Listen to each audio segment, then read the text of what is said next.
Hopewell Chin'ono aiwa obatana naNelson Chamisa voti aiwa vanhu ngavapinde mumastreets, vanhu ngavaproteste. Sana pinda mashoko atogwa naHopewell Chin'ono andopano kuti bva subscribe like kuti on the bell icon. Vanhu munomuziva Hopewell Chin'ono kuti ndiye anofambira nawo, anopublisha nawo. Aiwa asi munomuziva kuti Hopewell Chin'ono kumasuroko aiwa akatombosungwa atombogara mujere. Sezvangu toona Job Wascalife. Asi muzora nhasi pane mashoko auya aiwa avhunutsa vanhu. Aya akanyora achiti if you don't want to protest for a better Zimbabwe, that is your right. Accept, rule and be docile.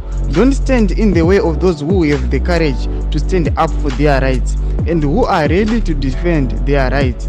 Support the Chabangus. We have opted for deals in you if you want. Sando mashukana achara pana bachiti aiwa kada kusapota vana Chabangu aiwa vakada zvemadhiri nekubribiwa endauna na Chabangu rego protesta. Asi vanhu vada kumirira marights ako, uchida a new Zimbabwe, uchida change, uchida democracy aiwa andei mumastreets with courage. Tinorepresenta mavoices edu, tinorepresenta marights edu kuti tikwanise kuwana independence munyika yeZimbabwe. Mashoko atogwa naHopewell Chin'ono auya achiadvocate achiti aiwa isusuka vanhu vanoda change muZimbabwe ngatipinde mumastate tione Nelson Chamisa. Aiwa chimotodze mafungiro enyu munoti kudii pamusoro pemashoko ake awa ine comment section medu. Musangano subscribe, kulike, channel tina on the bell icon.